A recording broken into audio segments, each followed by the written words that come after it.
Assalamualaikum warahmatullahi wabarakatuh.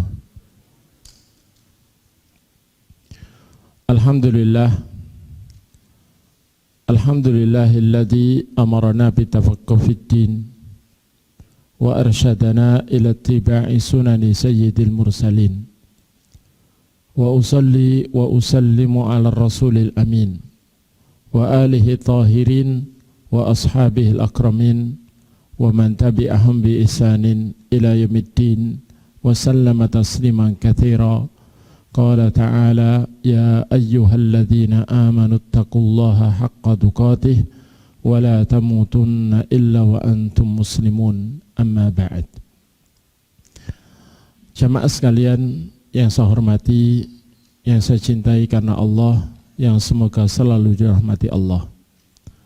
Alhamdulillah, segala puji bagi Allah dengan segala kebaikan yang tak terhingga.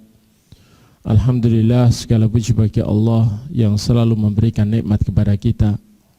Dan alhamdulillah, segala puji baginya pula yang telah memilih kita termasuk hamba-hamba yang diberi taufik olehnya untuk mau terus bersemangat mengkaji agamanya. Semoga Allah Ta'ala memberikan kepada kita manfaat dalam seluruh ilmu yang Dia berikan, dan menambahi terus untuk kita dengan ilmu-ilmu yang manfaat, yang bisa menambah iman, ketakwaan dan amal soleh, serta rasa takut kita kepada Allah Ta'ala. Dan semoga Allah Ta'ala melindungi kita semua dari segala yang menyesatkan, berupa godaan yang berupa syubhat yang merancukan pikiran, dan juga mudah-mudahan kita dilindungi dari godaan yang bisa menjerumuskan kepada segala kemaksiatan.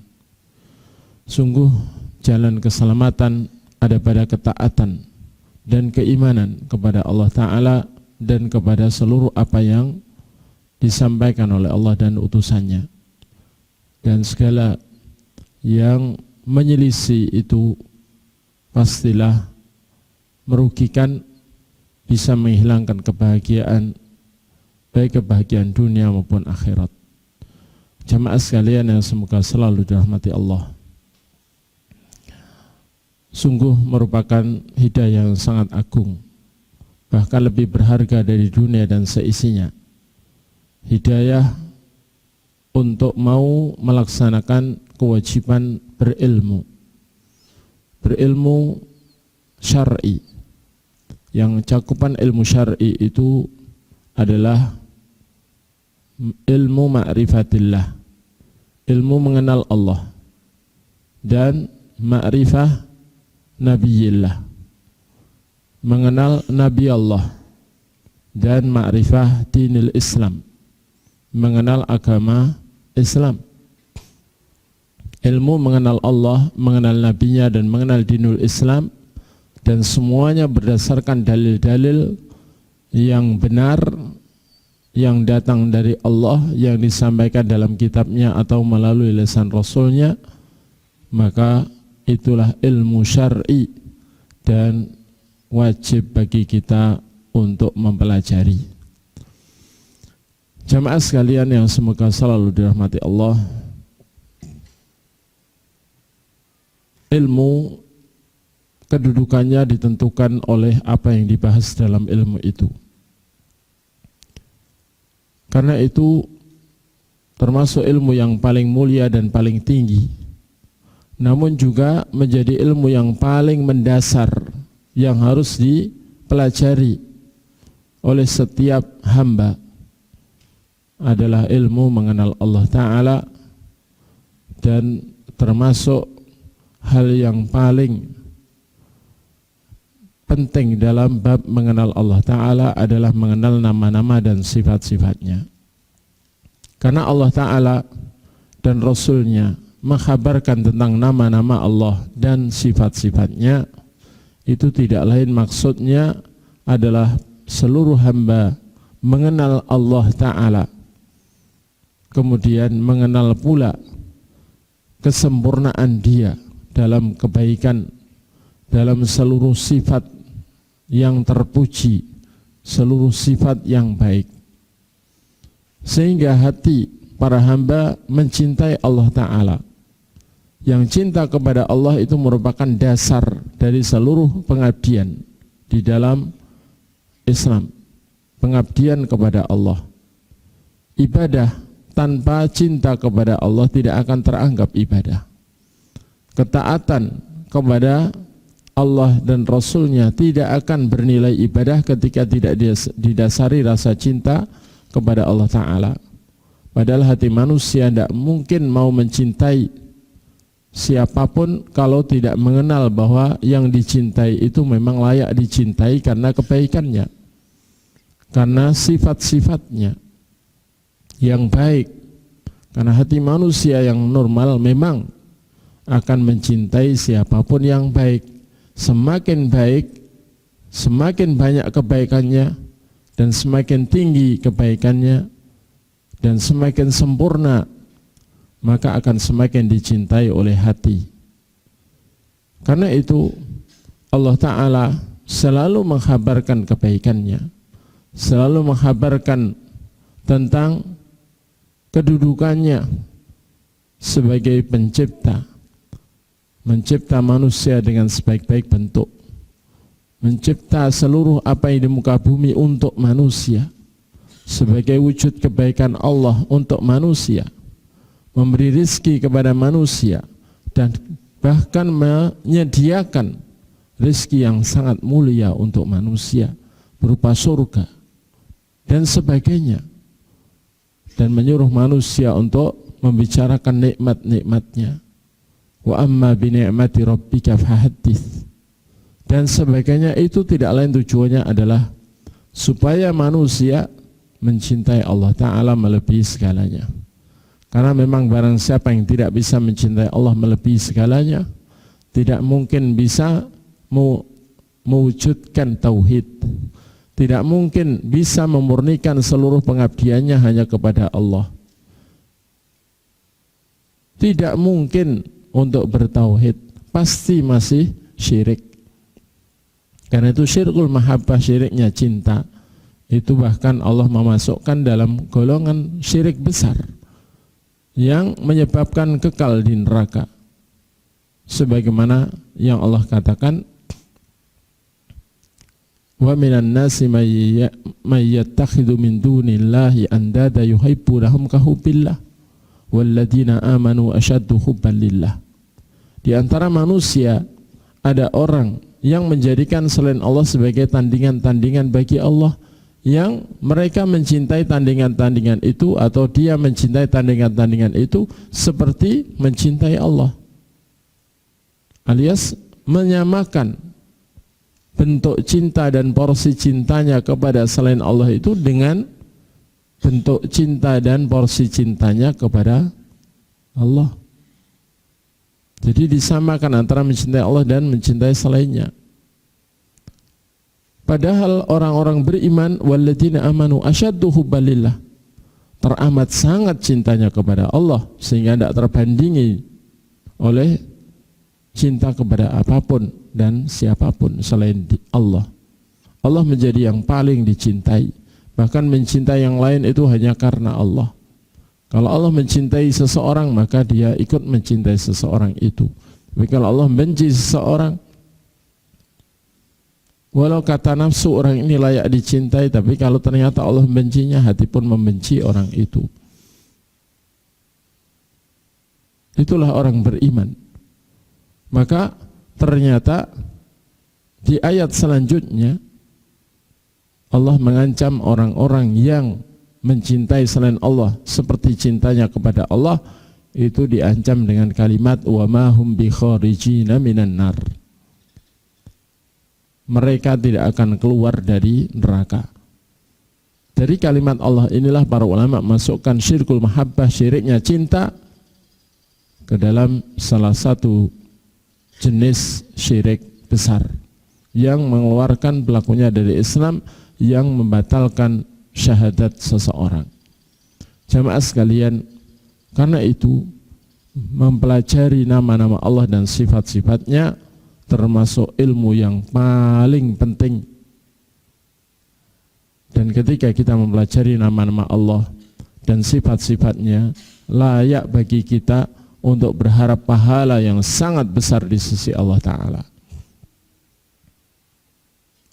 Pahalanya majelis zikir, karena kita menyebut nama-nama Allah dan sifat-sifatnya yang maha terpuji dan maha agung dan maha sempurna dalam segala sifat. Dan dengan mempelajari nama dan sifat, kita juga mengetahui hak-hak Allah Ta'ala, mengenali hak-hak Dia. Maka kita pun apabila menjaga hak-hak Allah seperti yang telah diisyaratkan dalam nama-namanya dan sifat-sifatnya, maka insya Allah menyebabkan kita bisa masuk surga, menjadi hamba yang dirahmati.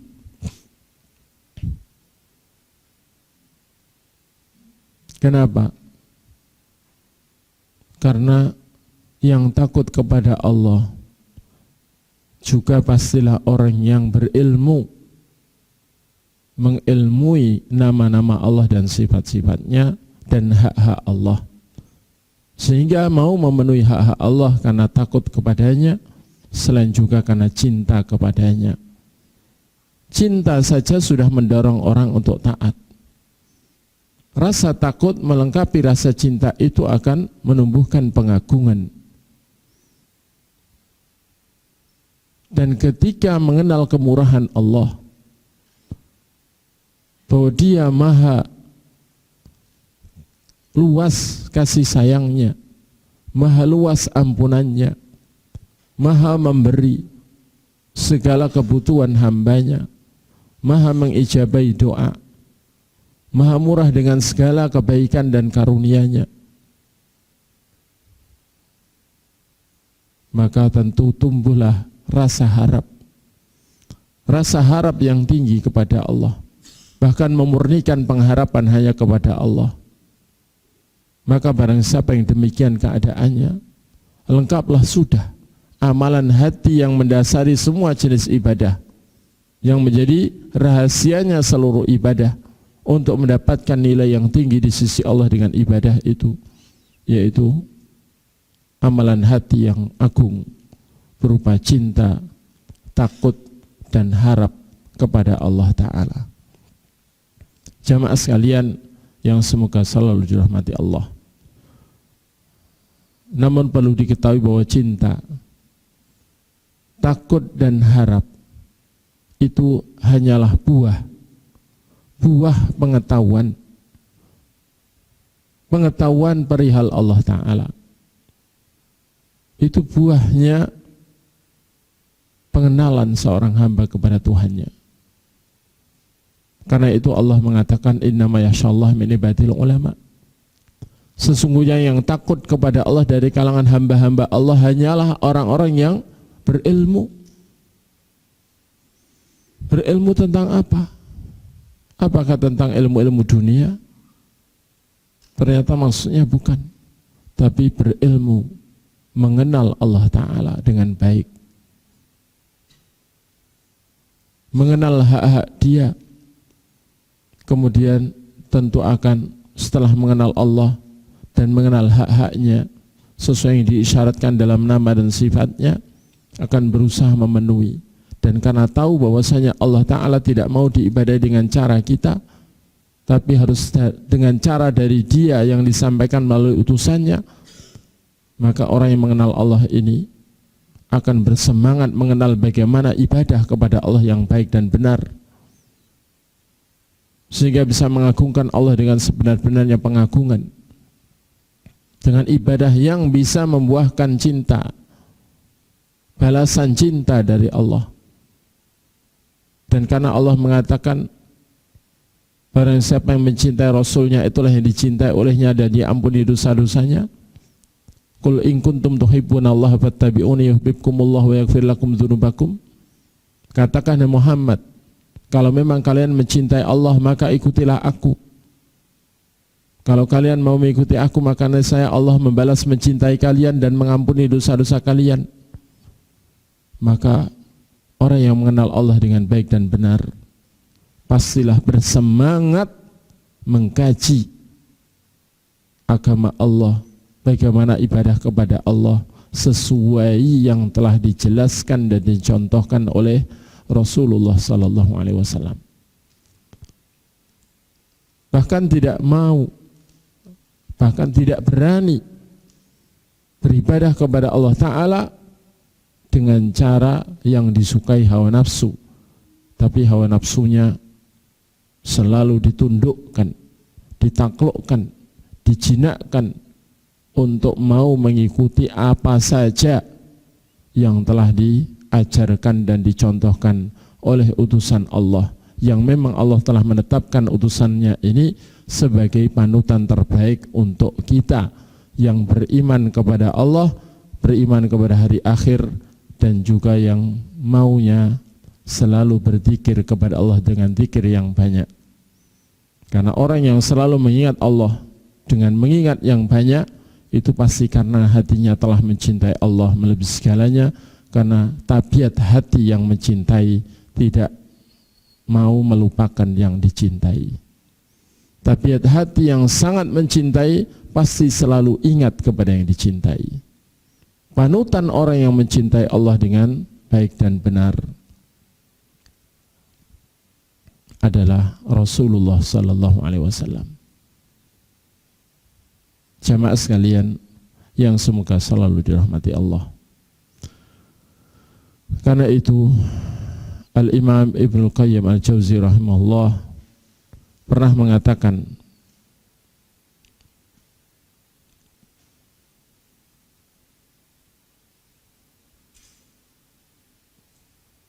la sa'adata lil ibad wala salaha lahum wala na'ima illa bi ayya'rifu rabbahum. Tidak ada kebahagiaan bagi para hamba, tidak pula ada kebaikan bagi para hamba, tidak pula akan ada kenikmatan bagi para hamba kecuali kalau para hamba itu mengenal Tuhan mereka. Wa yakuna huwa wahdahu ghayata matlubihim, dan sehingga hanya Allah yang menjadi puncak tujuannya, puncak yang ia cari. Wa ta'arruf ilaihi qurrata ayunihim, dan sehingga mengenal Tuhannya itu yang menjadi penyejuk hatinya.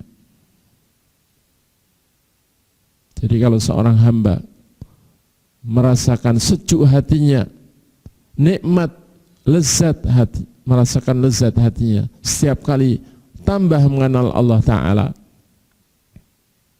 maka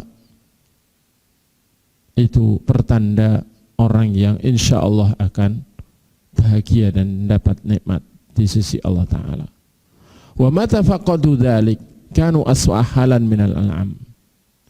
Dan kapan saja para hamba kehilangan itu semua, mengenal Allah tidak, mengenal sifat-sifatnya, nama-namanya tidak, mengenal hak-hak di Allah juga tidak, pokoknya tidak mengenal Allah sama sekali, bahkan menyerupakan Allah dengan yang tidak karuan.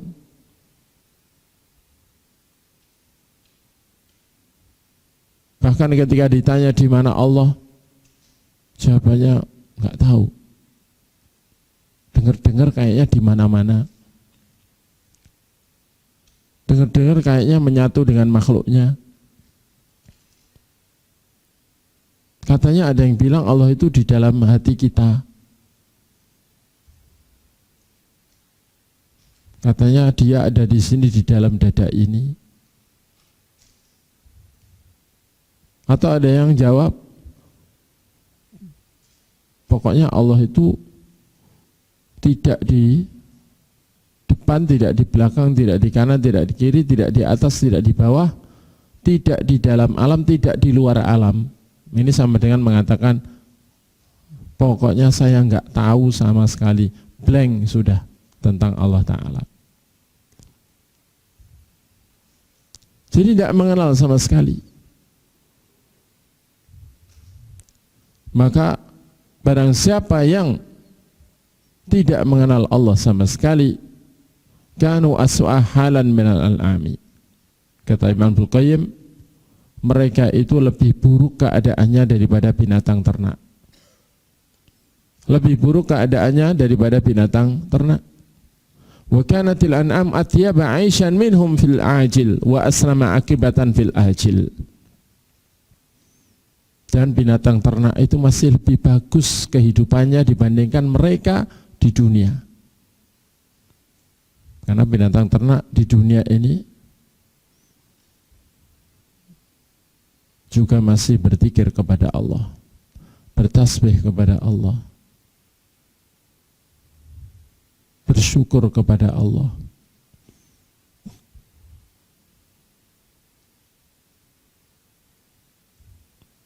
Sedangkan di akhirat binatang ternak lebih selamat dibandingkan manusia-manusia yang tidak mengenal Allah sama sekali.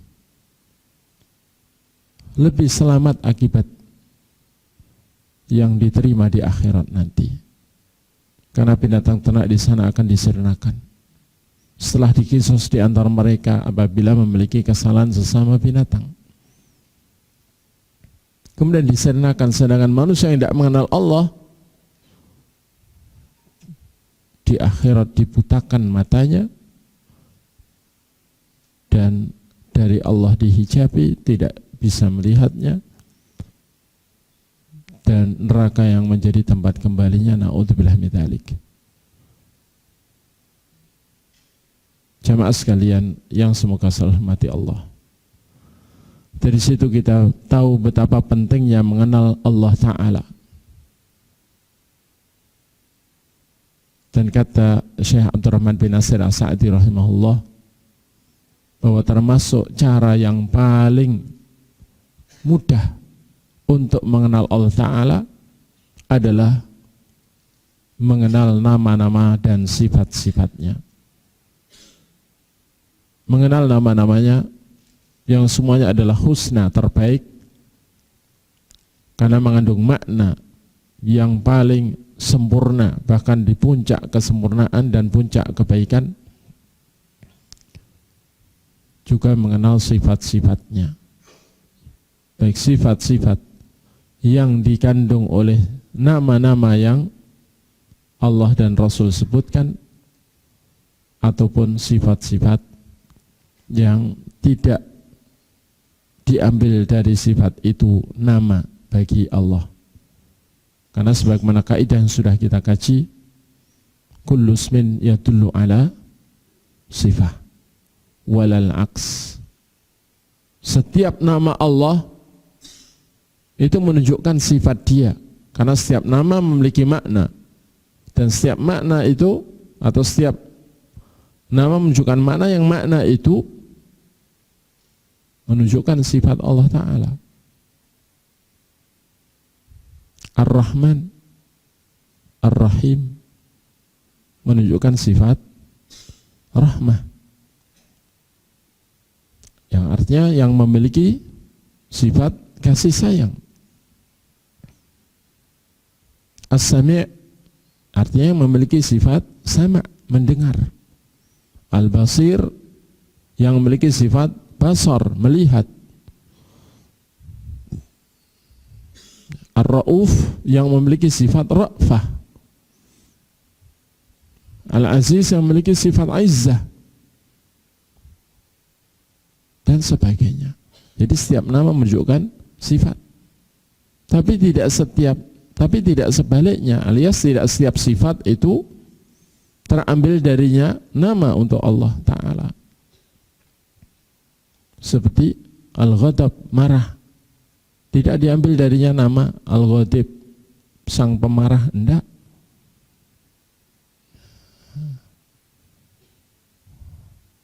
Ar-Ridho, ridho, tidak diambil darinya nama Ar-Radhi, enggak, yang maha ridho, enggak. Sehingga sifat-sifat Allah Ta'ala bisa lebih banyak daripada nama-nama Allah.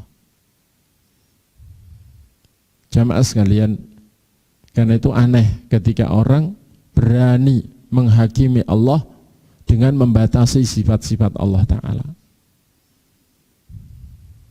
Sifat Allah hanya sekian. Asy'ariyah mengatakan kalau Jahmiyah memang mengingkari seluruh nama dan sifat Allah kecuali sifat ada. Bahkan di antara gulatul Jahmiyah yang ekstrim, mereka mengatakan Allah maujud wa ma'tum wa ghairu maujud wa ghairu ma'tum. Saking takutnya menyerupakan Allah dengan makhluk hingga kebablasan sampai mengatakan Allah ada itu enggak berani. Karena kalau ada memiliki wujud walau ghaib itu berarti masih menyerupai makhluk. Makhluk itu ada. Tapi kalau Allah tidak ada, kok makhluknya ada? Makhluk itu ciptaan, Allah yang menciptakan. Kalau ciptaannya ada, masa penciptanya enggak ada? Mereka bingung. Akhirnya Allah maujud wa ma'tum wa ghairu maujud wa ghairu ma'tum. Allah ada tapi tidak ada tapi tidak ada. Karena saking bingungnya pengen mengatakan Allah tidak serupa dengan makhluk. Dan itu sudah bukan kaum muslimin. Para ulama mengeluarkan Jahmiyah al-Ghulah yang ekstrim seperti itu mengeluarkan mereka dari Islam. Bahkan dikatakan bahwa mereka ini sudah bukan 72 kelompok ahlu bid'ah dalam akidah yang diisyaratkan oleh Nabi akan masuk neraka atau mampir neraka. Karena kalau yang 72 golongan itu walau ke neraka masih diakui sebagai umat Nabi, sehingga masih ada harapan masuk surga. Yang selamat dari neraka adalah yang satu yang mengikuti Nabi dan para sahabatnya adalah memahami Islam dan melaksanakannya, mencukupkan diri dengan yang dipahami dan dilaksanakan di zaman Nabi bersama para sahabatnya dari agama Allah ini.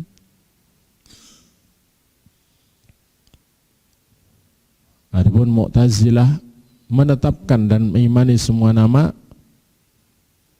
tapi mengingkari semua sifat kecuali sifat ada. Dan hal itu karena mereka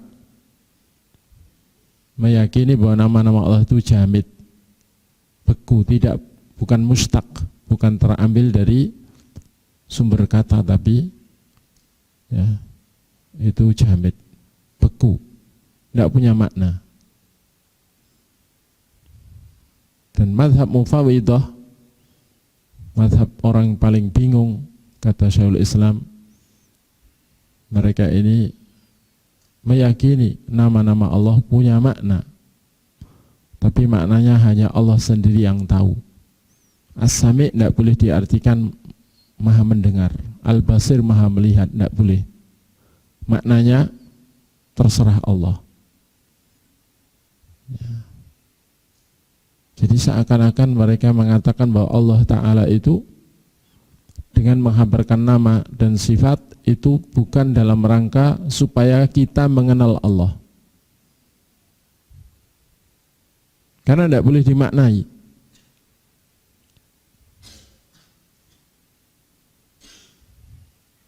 Nah, ini kata Syekhul Islam Ibn Taimiyah rahimahullah juga min syarril madzahib fi babil asma' wa sifat, termasuk seburuk-buruk madhab dalam bab asma dan sifat.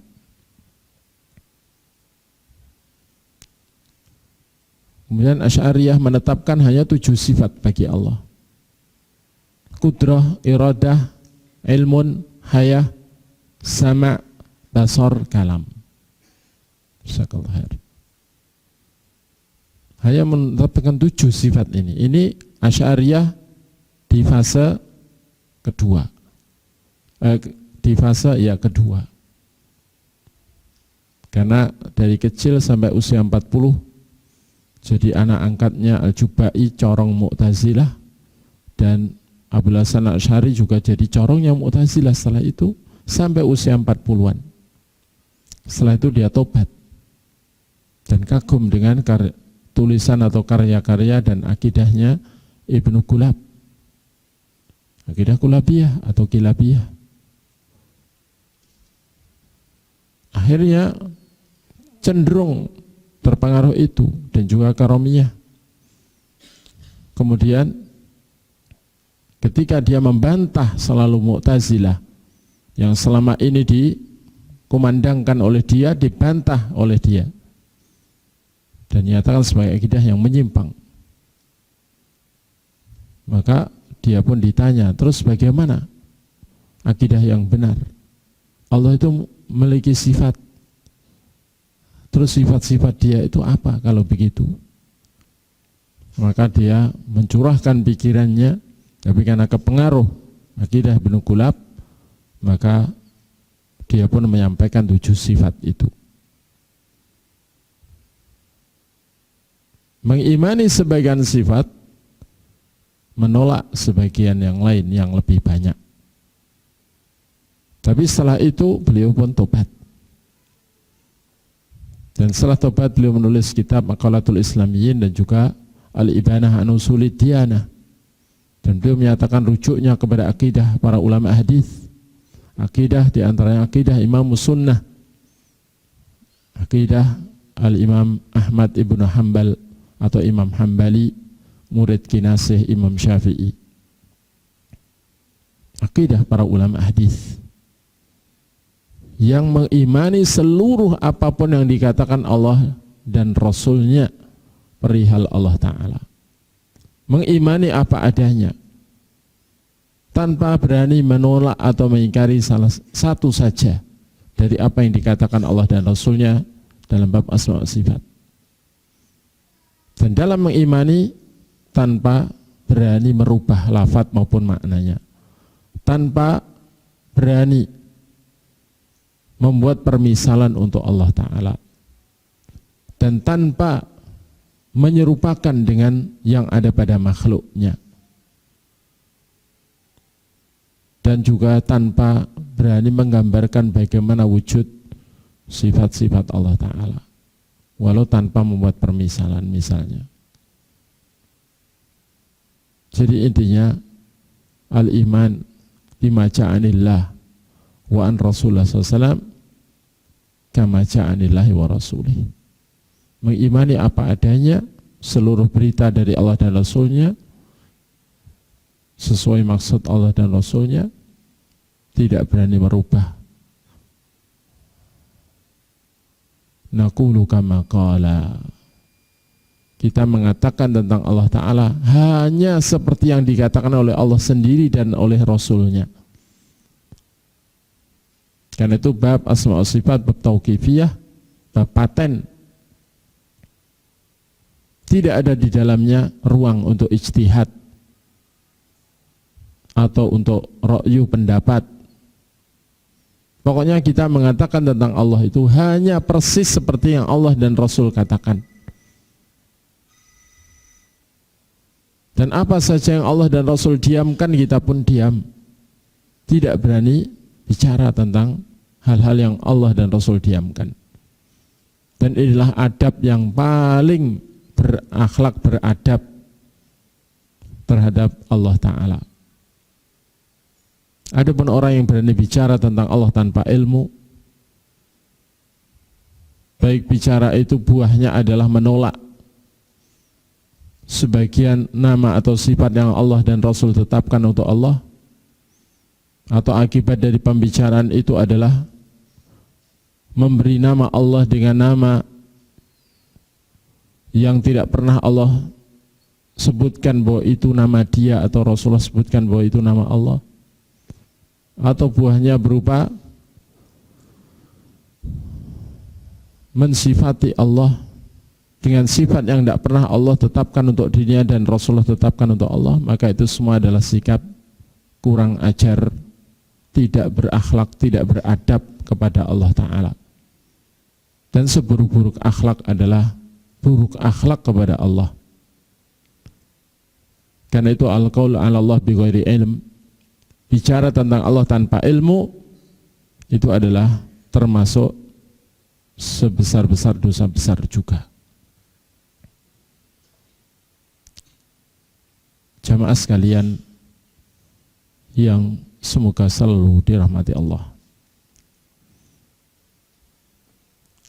Bahkan Al-Imam Ibnu Qayyim Al-Jauziyah rahimahullah menyebutkan bahwasanya bicara tentang Allah tanpa ilmu itu secara bahaya, itu di atas kesyirikan. Karena itu Allah Ta'ala mengurutkan dosa-dosa yang paling besar atau paling bahaya itu adalah wa an taqulu 'ala Allahi ma la ta'lamun. Kalian bicara tentang Allah Ta'ala tanpa ilmu. Itu Allah sebutkan secara syirik, wa antusyriku billahi ma lam yunazzil bisultana wa an taqulu 'ala Allahi ma la ta'lamun. Dimulai dari dosa kecil, sedang, besar, syirik, kemudian bicara tentang Allah tanpa ilmu.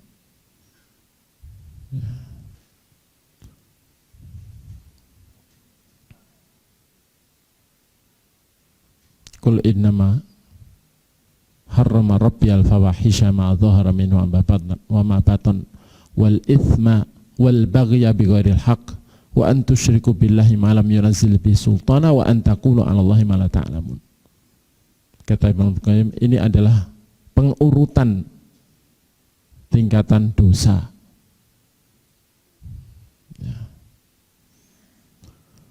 Selanjutnya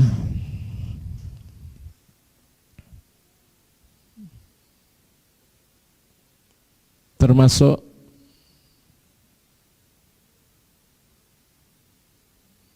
hal yang menunjukkan bahwa mengenal Allah Ta'ala melalui nama-nama dan sifat-sifatnya adalah sangat penting.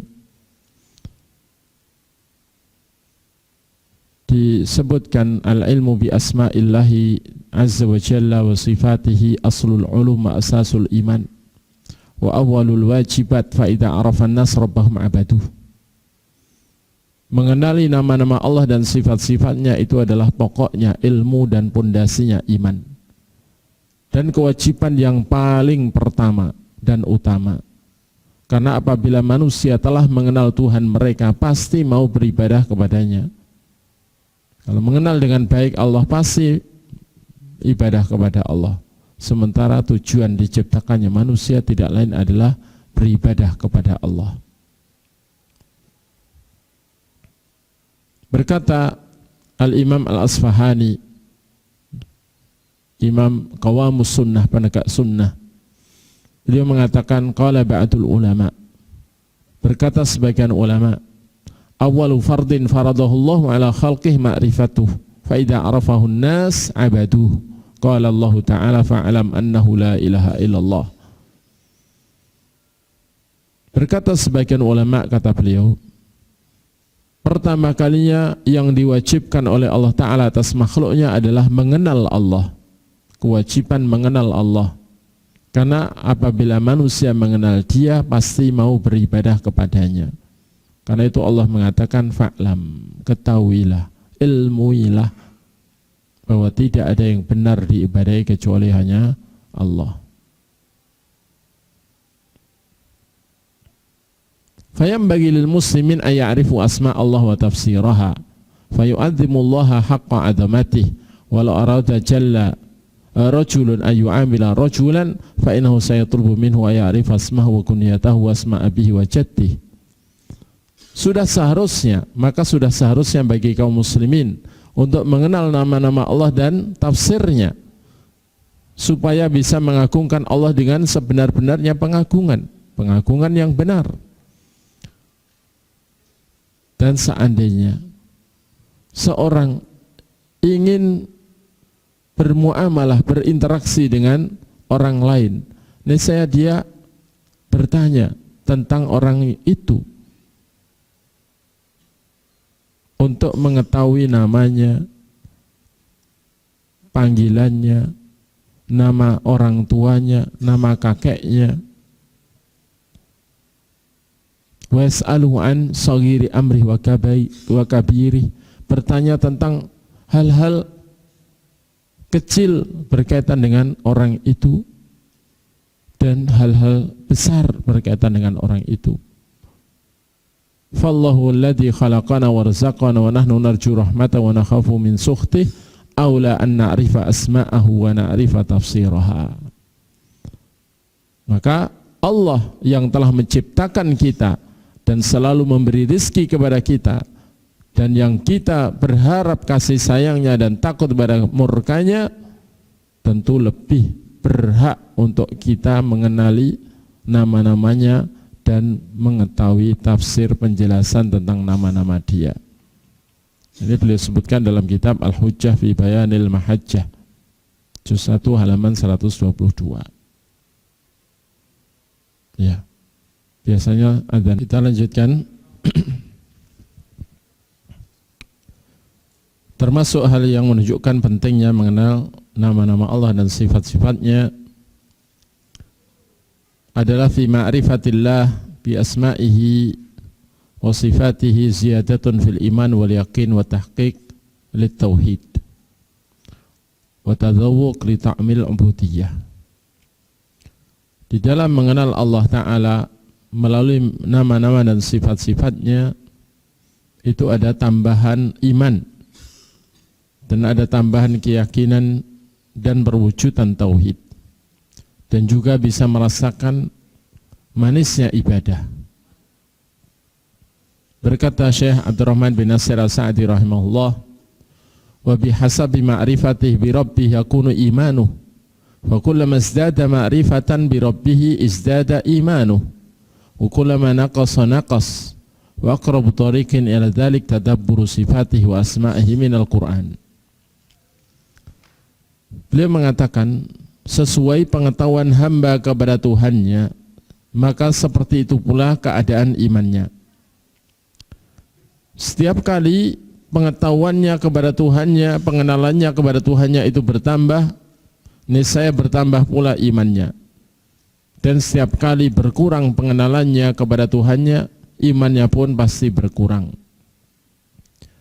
Dan cara yang paling dekat, jalan yang paling dekat menuju pengenalan, menuju pengetahuan dan mengenal Allah Ta'ala adalah memahami sifat-sifat Allah dan nama-namanya dari Al-Quran.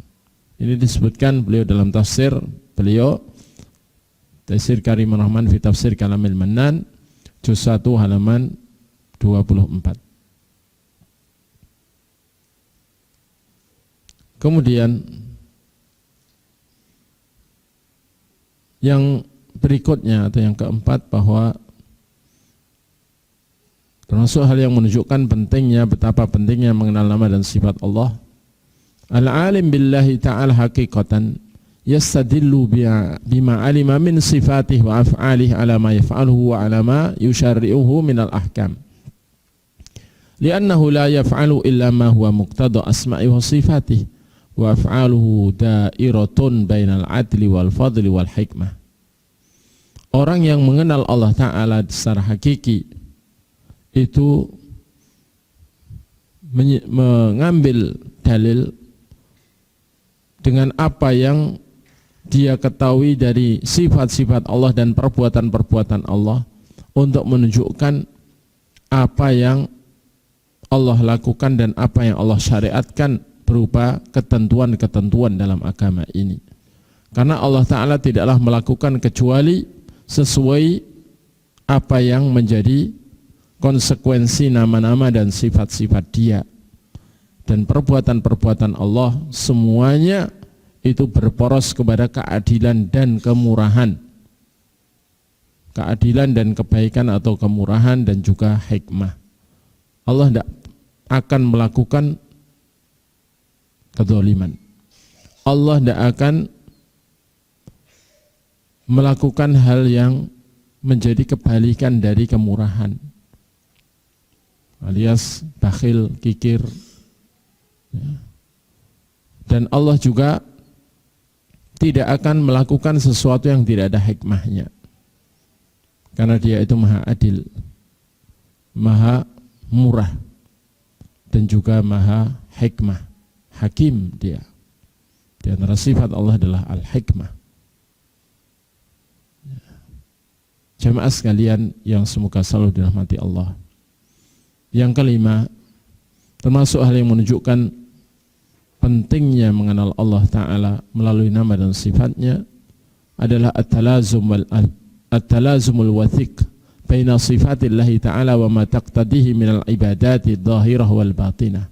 Wa fi dhalika yaqulu al-imam Ibnu Qayyim rahimahullahu ta'ala fa'ilmul abdi bitafarrudir rabbi ta'ala bidurri wal naf'i wal ata' wal man'i wal khalqi wal rizqi wal ihya wal imatah yuthmiru lahu ubudiyat at-tawakkul alaihi batinan wala wazimat tawakkul wa thamarat zahiran faraja'atil ubudiyah kulluha ila muqtadal asma' was sifat.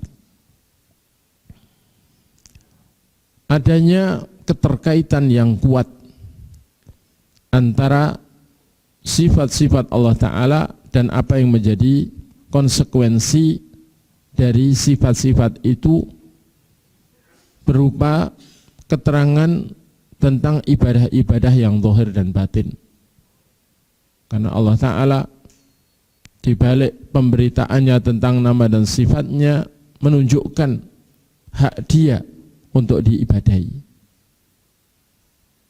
Maka ibadah-ibadah zahir maupun batin semuanya itu adalah bagian dari konsekuensi yang ditunjukkan oleh nama dan sifat Allah. Karena itu barang siapa menghafal 99 nama dari nama-nama Allah Ta'ala dan menjaganya, yakni menjaga hak-hak Allah sesuai yang ditunjukkan di dalam nama-nama yang menunjukkan sifat-sifat dia itu, maka dijamin masuk surga. Ya, otomatis kalau orang menghafal yang 99 dan tahu maknanya sekaligus mengenal sifat Allah dari nama-nama itu, karena setiap nama menunjukkan sifat, otomatis juga mengenali hak-hak Allah dan dia pun bisa melaksanakan ibadah sesuai hak Allah Ta'ala yang ditunjukkan dalam nama-nama itu. Ya pastilah dia orang yang di atas tauhid.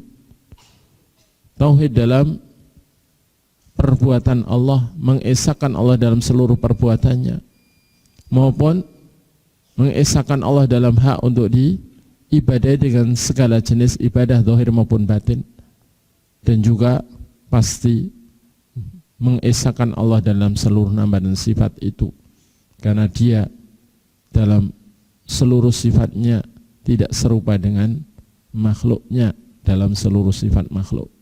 Bahkan tidak ada satupun sifat Allah yang serupa dengan sifat makhluk, dan tidak ada satupun makhluk yang punya sifat walau dalam satu sifat seperti sifat Allah Ta'ala.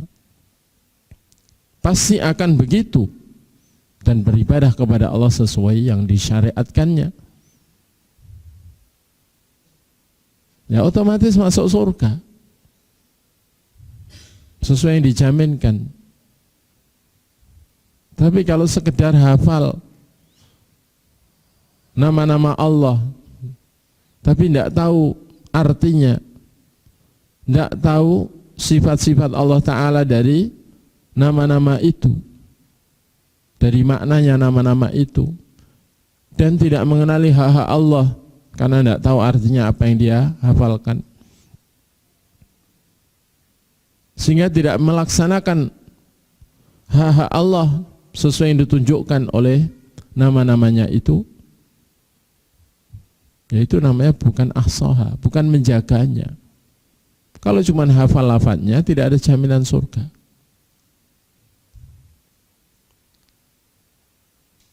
Gitu ya. Jamaah sekalian yang semoga selalu dirahmati Allah. Dan dalam hal itu berkata Imam Ibnu Qayyim al-Jauzi rahimahullah, fa'ilmul abdi bitafarruti rabbi, pengetahuan hamba kepada keesaan Allah, kesendiriannya Allah dalam bidurri, dalam memberi bahaya, Tidak ada yang bisa memberi bahaya kecuali Allah.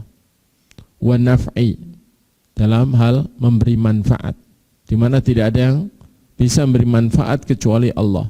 Wal ata', dan pemberian, hakikatnya yang bisa memberi hanya Allah, karena yang memiliki segalanya adalah Allah. Sementara yang tidak punya apa-apa juga nggak bisa memberi apa-apa. Wal man'i, dan yang bisa menghalangi pemberian juga hanya Allah. Karena itu Allahumma la mani'a, zikirnya Nabi gimana? Setiap habis salat, Allahumma la mani'a lima a'taita wa la mu'tiya lima mana'ta wa la yanfa'u dzal jaddi minkal jaddu. Ya Allah, tidak ada yang bisa memberi apa yang kau halangi, dan tidak ada yang bisa menghalangi apa yang kau beri.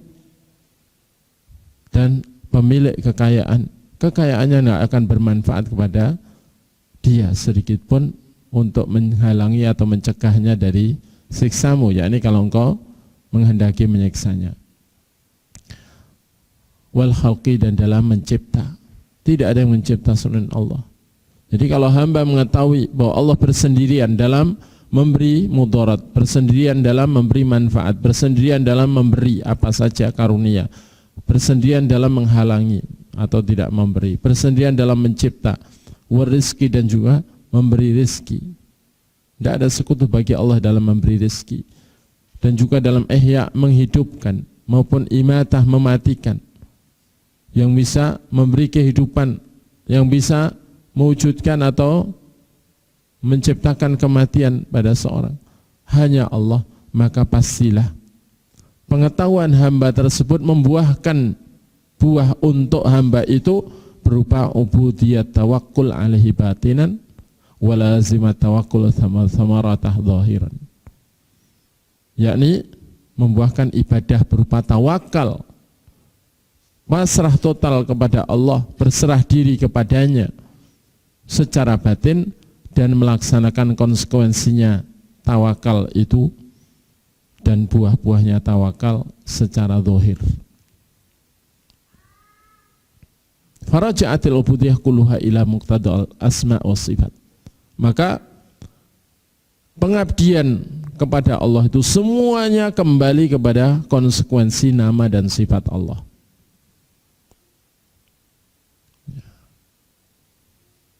Karena itu ibadah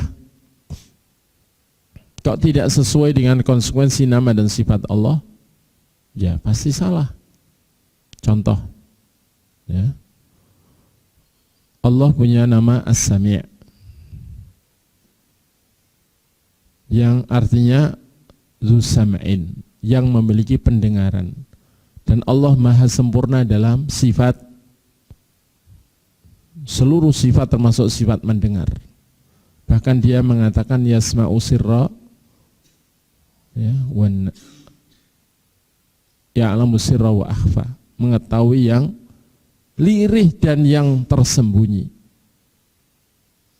Dia mendengar seluruh perkataan hambanya, seluruh perkataan makhluknya. Dan dia mengatakan ud'u rabbakum tadarruan wa khufyah, berdoalah kalian kepada Tuhan kalian dengan merendahkan diri dan dengan tunduk dan dengan lirih. Khufyah, lirih. Innahu la yuhibbul mu'tadin, dia tidak suka kepada orang-orang yang melampaui batas, baik melampaui batas dalam permintaannya sehingga minta yang mustahil secara syar'i ataupun mustahil secara kauni.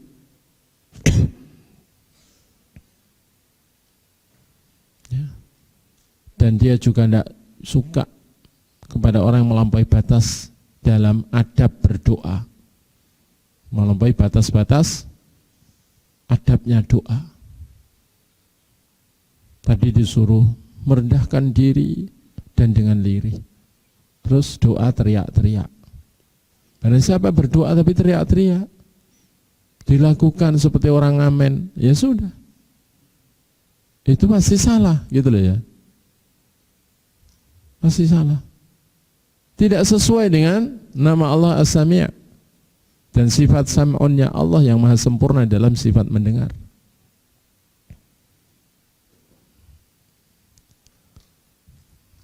Ini contoh. Ya. Di antara nama Allah Ar-Razzaq, yang banyak memberi rezeki, Ar-Razik, sang pemberi rezeki, Ar-Razzaq yang banyak memberi rezeki. Terus orang meminta-minta rezeki secara usaha, minta-minta juga, secara doa dia minta rezekinya kepada selain Allah. Ya salah. Yang pemberi rezeki dan yang banyak memberi rezeki itu Allah. Lah kok tidak sesuai nama, petunjuk nama itu, gitu loh ya.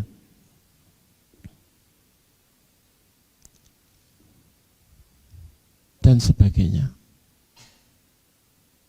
Ini gambaran bahwa apa yang disampaikan Ibnu Qayyim benar. Semua ibadah itu muqtada al-asma wa sifat. Raja'at ila muqtada al-asma wa sifat. Kembali kepada apa yang menjadi konsekuensinya asma dan sifat Allah Ta'ala.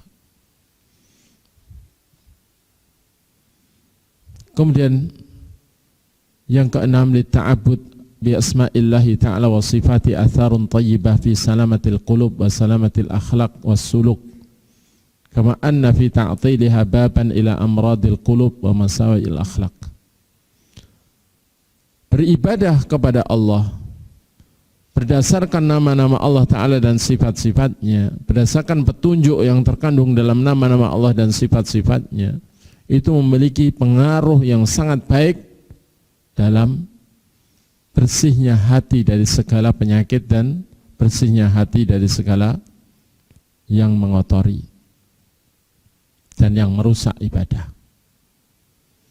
Dan juga memiliki pengaruh yang sangat baik terhadap keselamatan akhlak dan perangai dan karakter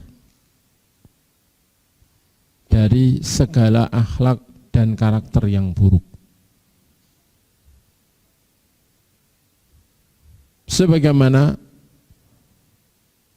menolak nama dan sifat Allah itu juga menjadi pintu penyakit, segala penyakit hati, dan juga menjadi pintu pembuka akhlak-akhlak yang buruk.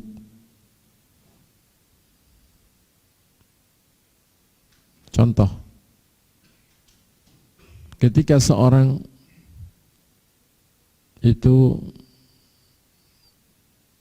mengingkari sifat yang ditunjukkan oleh nama Allah Ar-Rahman Ar-Rahim, maka dia bisa berputus asa dari kasih sayang Allah. Dan orang yang putus asa dari kasih sayang Allah itu biasanya tambah rusak-rusakan, karena sudah tidak punya harapan di sisi Allah. Akhirnya di dunianya pokoknya segala apa yang disukai nafsunya dilakukan, karena dia sudah putus asa dari ampunan dan kasih sayang Allah. Padahal Allah punya nama Al-Ghafur, punya nama Ar-Rahman Ar-Rahim, yang memiliki sifat yang menunjukkan sifat yang amat luas atau maha luas dalam ampunan dan maha luas dalam kasih sayang.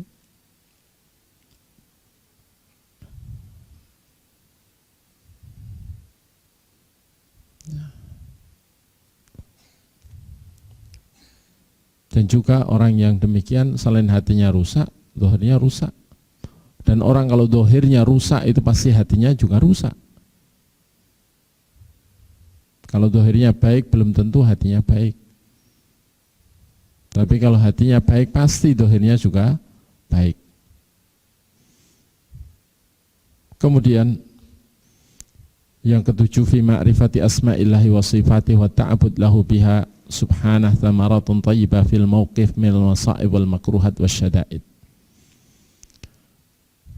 Di dalam mengenal nama-nama Allah dan sifat-sifatnya, dan beribadah kepada Allah berdasarkan petunjuk nama-nama Allah dan sifat-sifatnya, itu ada buah yang baik dalam sikap terhadap segala musibah dan segala yang tidak disukai, bahkan segala kondisi yang berat. Ketika kita menghadapi musibah, hal-hal yang tidak kita sukai, hal-hal yang berat dirasakan sekalipun, kalau kita mengenal nama-nama Allah dan sifat-sifatnya dengan baik, niscaya kita akan selalu benar dalam sikap. Akan tetap benar dalam sikap. Fa'idha alimal abdu anna rabbahu alimun hakim adlun la yadlimu ahadan radhiya wa sabar. Wa tayaqana anna al-makruhat allati tusibuhu wal mihan allati tanzilu bih fiha durubun minal masalih wal manafi' allati la yabluha ilmu. Karena apabila seorang hamba benar-benar mengenal Tuhannya, tahu bahwasanya Tuhannya itu maha tahu, maha mengilmui, maha berilmu, maha hikmah, maha adil, tidak pernah mendolimi seorang pun, pastilah bisa sabar dan ridho. Hamba yang tahu begitu pasti ridho dan sabar, dan yakin bahwasanya semua yang tidak disukai yang menimpanya dan musibah-musibah yang turun padanya, di dalamnya pasti ada ya buah yang maslahat, yang manfaat, banyak maslahatnya, banyak manfaatnya yang pengetahuan hamba ini tidak bisa menjangkaunya. Lakinnaha min muqtada ilmillah ta'ala wa hikmatih. Tetapi yakin bahwasanya itu semua menimpa atas pengetahuan Allah dan terjadi karena sifat hikmahnya Allah itu menetapkan hal itu, dan pasti di balik semuanya ada hikmah yang Allah ketahui.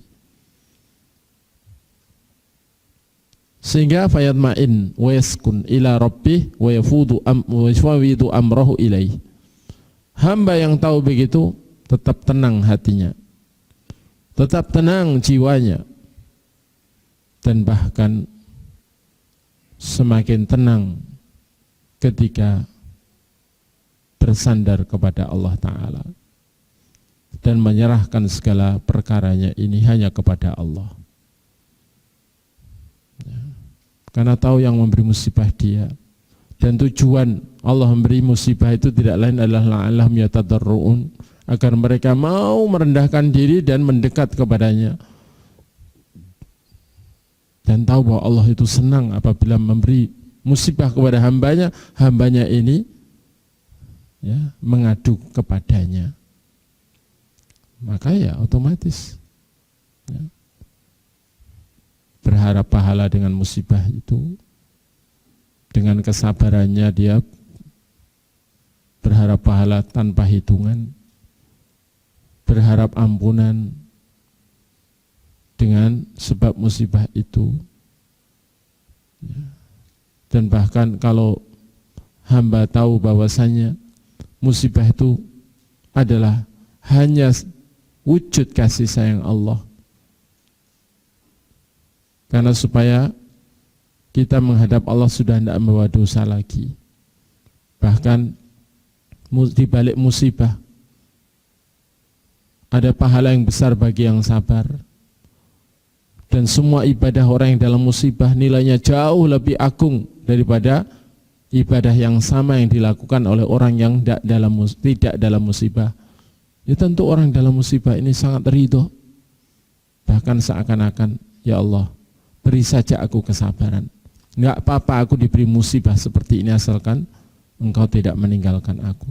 Asalkan Engkau selalu menolongku untuk bisa sabar menghadapi ini, supaya dapat keuntungan di sisi Allah Ta'ala. Hatinya ridho dan tidak terganggu akhirnya dengan musibah itu. Kebahagiaannya enggak terganggu, tetap bahagia, tetap memuji Allah Ta'ala atas musibah yang dia berikan. Alhamdulillah ala kulli hal. Dan ucapan alhamdulillah saat orang dapat musibah seperti itu nilainya luar biasa. Di sisi Allah Ta'ala luar biasa.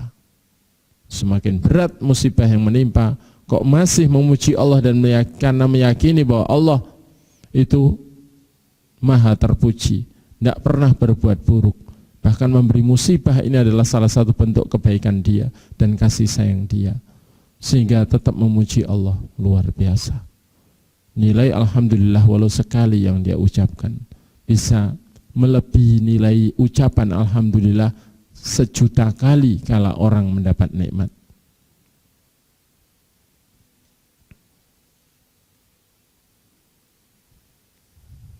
Dan itu hanya bisa dilakukan oleh orang-orang yang mengenal Allah, mengenal sifat-sifat Dia.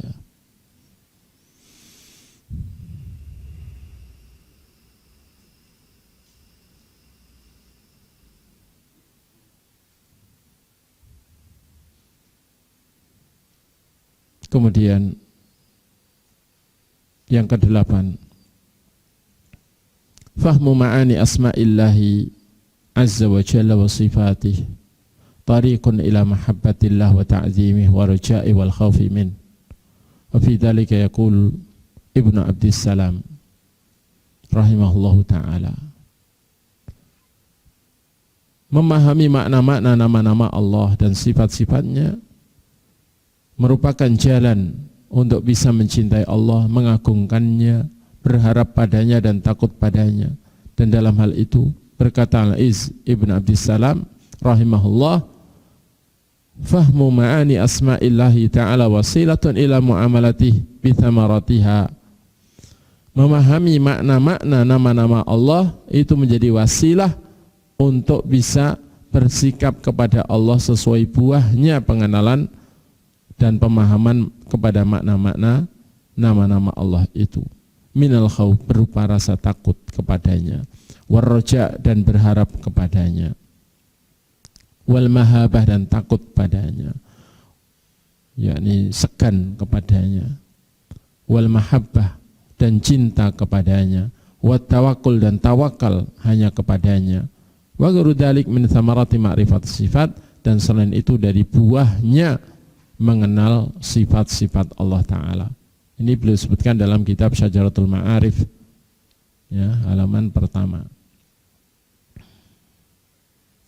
Kemudian yang ke-9, inna fi tadabburi ma'ani asma'illahi azza wa jalla wa sifatih akbaru aunin ala tadabburi kitabillahi ta'ala haitsu amarana Allahu azza wa jalla bitadabburil Qur'an.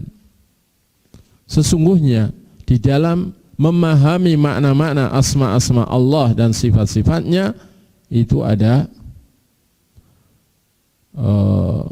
pertolongan terbesar untuk bisa memahami kitab Allah Ta'ala, di mana Allah memang telah memerintahkan kita untuk memahami Al-Quran. Di dalam firman-Nya Allah mengatakan, kitabun anzalnahu ilaika mubarakul liyadabbaru ayatihi wa liyadzakkara ulul albab, dalam surat Shad ayat 29. Ini adalah kitab yang kami turunkannya kepada Muhammad, yang kitab ini diberkahi, yakni diberi kebaikan yang melimpah. Liyadabbaru ayati, agar mereka manusia mau memahami ayat-ayat Allah, wa liyatadzakkara ulul albab, dan supaya orang-orang yang diberi akal itu mau ingat dan menjadikan Quran sebagai pengingat atau pelajaran. Ayat ini menunjukkan bahwa Al-Quran itu kitab. Kitab itu sesuatu yang ditulis. Karena itu penulisan Al-Quran dan dijadikan menjadi satu kitab seperti yang dilakukan oleh Abu Bakar As-Siddiq radhiyallahu anhu, itu bukan bid'ah. Dalil yang menunjukkan Quran itu kitab, satu kitab, kitabun, satu kitab, itu terlalu banyak. Sehingga kalau pembukuan Al-Quran dikatakan sebagai bid'ah hasanah, itu salah besar. Itu bukan bid'ah. Bid'ah itu yang enggak ada dalilnya. Ma lam yakum alaihi dalilun, ya, fiddin, apa yang tidak ada, tidak tegak padanya dalil, satupun dalil dalam permasalahan agama, itu baru bid'ah. Kemudian ayat ini juga menunjukkan bahwa kitab Allah Al-Quran itu bukan diciptakan tapi diturunkan. Kitabun anzalnahu. Dan dalil yang menunjukkan Al-Quran itu diturunkan itu sulit untuk dihitung, saking banyaknya. Jadi Al-Quran itu kalamullah munazzal ghairu makhluk. Itulah keyakinan Ahlussunnah wal Jamaah. Al-Quran itu kalam Allah yang diturunkan, bukan diciptakan. Bahkan para imam mazhab Ahlussunnah mengatakan man qala bi khalqil Qur'an fahuwa kafir. Pada siapa mengatakan Al-Quran itu ciptaan, diciptakan, ciptaan Allah, maka kafir. Ya. Kemudian ayat yang kita baca menunjukkan bahwa Al-Quran itu mubarak, diberi kebaikan yang melimpah. Bahkan tidak ada satupun kebaikan kecuali ditunjukkan dalam Al-Quran. Minimal ditunjukkan secara global. Dan tidak ada permasalahan apapun dalam kehidupan kecuali dalam Quran ada jawabannya. Dengan penjelas as-sunnah tentunya. Dilengkapi dengan penjelasnya Al-Quran, yakni as-sunnah. Kemudian ayat yang kita baca menunjukkan wajibnya manusia tadabbur terhadap ayat-ayat Al-Quran. Wajib, karena tujuan Quran diturunkan liyadabbaru ayatih, agar manusia mentadabburi ayat-ayat Allah.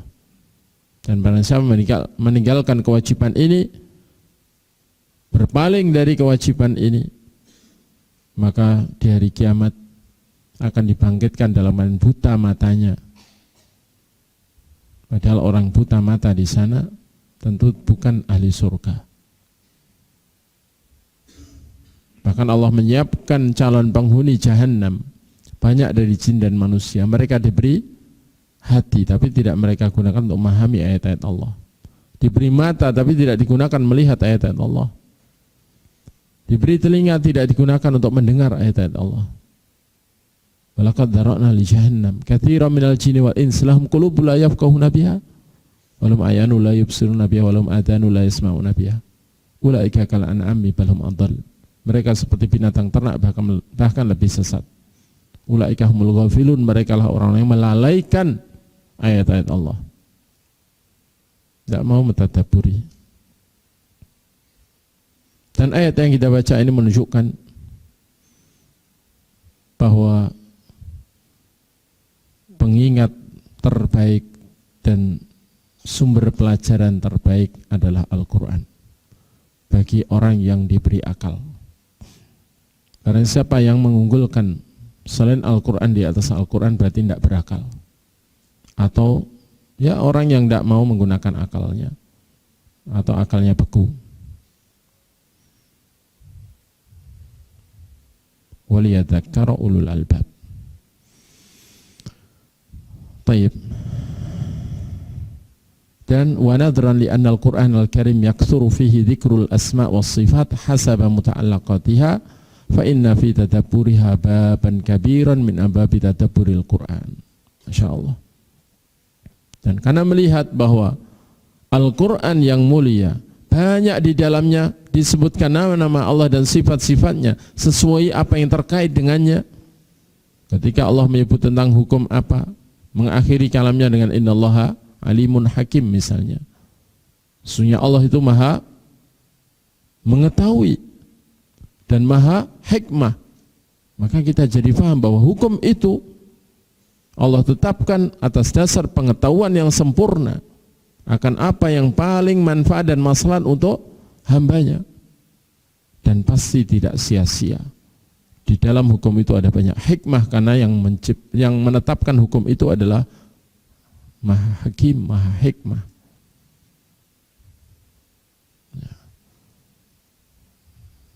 dan sebagainya. Ini contoh. Allah sering mengakhiri pemberitaannya atau penetapan hukumnya atau penetapan perintah atau larangan itu mengakhiri dengan menyebutkan sebagian nama yang menunjukkan sifat Allah. Dan itu ya, di dalam memahami nama-nama Allah itu yang disebutkan di setiap akhir ayat atau di akhir-akhir ayat biasanya, atau kadang-kadang di tengah atau di awal, itu menjadi bab, pintu kabiron yang besar min abwab tadabburil Quran, dari pintu-pintu memahami Al-Quran. Dan dari balik itu semua para ulama juga banyak menyimpulkan maqasidus syariah, tujuan syariat, sehingga sampai ada kitab-kitab yang khusus membahas tentang maqasidus syariah, tujuan-tujuan syariat di dalam menetapkan segala perintah atau larangan atau ketentuan. Yang itu bagian dari ilmu alat yang mutlak wajib diketahui oleh setiap mufti, setiap orang yang hendak berfatwa. Karena siapa yang belum mengilmui maqasidus syariah maka tidak boleh berfatwa, karena ya pasti akan sering bersalah dalam berfatwa. Jamaah sekalian yang semoga selalu dirahmati Allah. Selanjutnya, al-ilmu bi asma'illah azza wa jalla wa sifatih yazra'u fil qalbi al-adab ma'allah ta'ala wal haya' min. Mengenali nama-nama Allah dan sifat-sifatnya akan menumbuhkan di hati adab kepada Allah dan rasa malu kepada Allah. Berkata Imam Ibnu Qayyim al-Jauzi rahimahullah, innal adab ma'allah tabaraka wa ta'ala huwal qiyam bidini wa ta'addub bi adabihi zahiran wa batina wa la yastaqimu li ahadin qattu al-adabu ma'allah illa bi thalathati asya' ma'rifatihi bi asma'ihi wa sifatihi wa ma'rifatihi bi dinihi wa syar'ihi wa ma yuhibbu wa ma yakrahu wa nafsin musta'iddah qabilah li dinihi layyinah mutahayyi'ah li qabulil haqqi ilman wa amalan wa halan. Berkata beliau rahimahullah, sesungguhnya adab kepada Allah, beradab kepada Allah tabaraka wa ta'ala adalah dengan melaksanakan agama Allah dan beradab dengan adab-adab agama secara zahir maupun batin. Dan tidak akan lurus bagi siapapun adab tersebut, adab kepada Allah tersebut, kecuali dengan 3 perkara. Yang pertama, mengenal Allah melalui nama-nama dan sifat-sifatnya. Kedua, ini syarat istiqomahnya seorang di atas adab kepada Allah. Syaratnya 3. Kalau enggak terpenuhi salah satu, enggak akan istiqomah. Ya. Ketika kena musibah, kadang-kadang udah nyimpang. Ya. Yang pertama, mengenal nama-nama Allah dan sifat-sifatnya, dan mengenal agama Allah dan syariatnya. Berikut apa yang Allah cintai dan apa saja yang Allah benci. Sedangkan yang ketiga adalah memiliki jiwa yang siap, ya, yang memang dipersiapkan, dan memiliki sikap menerima serta punya kelembutan dalam jiwanya, dalam hatinya, dan siap untuk menerima seluruh kebenaran yang datang dari Allah secara pengetahuan menerima, secara pengamalan menerima, dan secara keadaan apapun tetap menerima. Ya. Jiwanya memang jiwa yang ya tenang apapun kondisi yang Allah ujikan. Ketika ujian itu berupa berita-berita yang mungkin akal tidak bisa menjangkaunya, tetap tenang dalam menerima dan mengimani sebagai kebenaran. Ya. Ketika ujian itu berupa perintah, walau mungkin umumnya orang bilang berat, ini pasti sesuai dengan kemampuan. Dan Allah tidak memberati di luar kemampuan. Dia akan melaksanakan semaksimal kemampuan. Dan tetap tenang. Hatinya tidak gerundel diperintah dengan perintah-perintah Allah. Disuruh dinas, sholat jamaah misalnya. Dan ternyata kalau dijalani terus, ya, ternyata malah menjadi seperti kebutuhan, kan begitu. Bahkan kalau kehilangan jamaah begitu, merasa ada yang hilang, yang sesuatu yang berharga yang hilang dari diri. Kemudian juga ketika ujian itu berupa larangan, dia pun yakin bahwa semua yang dilarang itu memang mudarat dan itu memang buruk dan pasti juga mengganggu kebahagiaan hidup dunia maupun akhirat, maka dia pun tenang untuk meninggalkannya, tidak ragu-ragu meninggalkannya. Dan ketika ujian Allah itu berupa keadaan yang tidak mengenakkan, misalnya banyak orang mencela padahal bukan karena berbuat yang tercela, tapi karena melaksanakan apa yang disyariatkan, apa yang disunnahkan, hatinya pun tenang, bahkan berharap pahala lebih. Hatinya tenang karena ini celaan-celaan ini tidak merugikan, ini hanya mengurangi dosa dan menambah pahala. Tenang, ini tidak berbahaya sama sekali, ini justru menguntungkan, sehingga hatinya malah pengen membalas orang yang mencelanya dengan balasan kebaikan, bahkan ingin memberi hadiah dan sebagainya, karena telah menguntungkan. Nah, kalau jiwa itu bisa tenang begitu, ya otomatis akan istiqomah di dalam menjaga adab kepada Allah dan tidak pernah mengadukan Allah kepada makhluk ketika ada